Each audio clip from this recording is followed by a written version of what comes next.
Hey guys, welcome to back my channel. आज की इस वीडियो में हम हनुमान जी की आउटलाइन लगाएंगे। इस आउटलाइन को लगाने के लिए दोस्तों मैं ग्रिड मेथड का यूज़ करूंगा और ब्रुस्ट्रो की जो है 200 GSM की A4 साइज की शीट का यूज़ करूंगा। रेफरेंस फोटो का लिंक दोस्तों आपको डिस्क्रिप्शन बॉक्स में मिल जाएगा, आप लोग वहां से डाउनलोड कर सकते हो। तो चलो वीडियो स्टार्ट करते हैं। सबसे पहले मैं 2-2 इंच जगह छोड़कर चारों ओर मार्क कर लूँगा और बाद में इन डॉट्स को आपस में मिला दूंगा।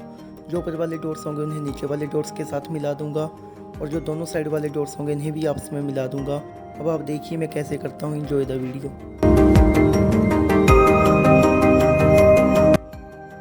अब जैसे मैंने ऊपर और नीचे की ओर डॉट्स लगाए हैं, सेम वैसे ही मैं दोनों साइडों की ओर भी डॉट्स लगा दूंगा और बाद में इन डॉट्स को आपस में मिला दूंगा।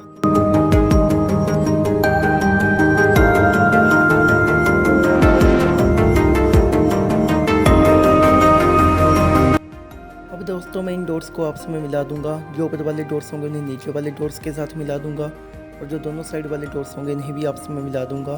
डॉट्स को मिलाते समय दोस्तों ज़्यादा प्रेशर का अप्लाई मत करना, क्योंकि हमें बाद में इन लाइंस को इरेज भी करना पड़ता है, इसलिए जितना हो सके कम प्रेशर ही अप्लाई करना।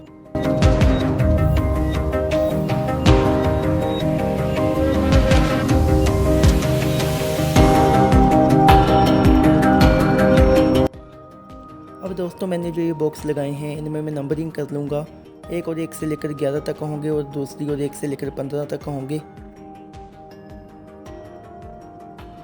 अब दोस्तों आपको देखना है कि आप कहां से आउटलाइन लगाना स्टार्ट करना चाहते हो। मैं आई से लगाना स्टार्ट करूंगा, इसलिए अब मैं देखूंगा कि आई कौन से बॉक्स में है और सेम बॉक्स मैं शीट पर भी देखूंगा। ऊपर से 1 2 3 4 5 6 7 और साइड से 1 2 3 4 5। अब मैं दोस्तों यहीं से आउटलाइन लगाना स्टार्ट करूँगा।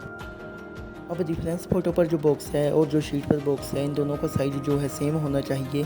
इससे आपको रेफरेंस फ़ोटो को ऑब्जर्व करने में काफ़ी मदद मिलेगी।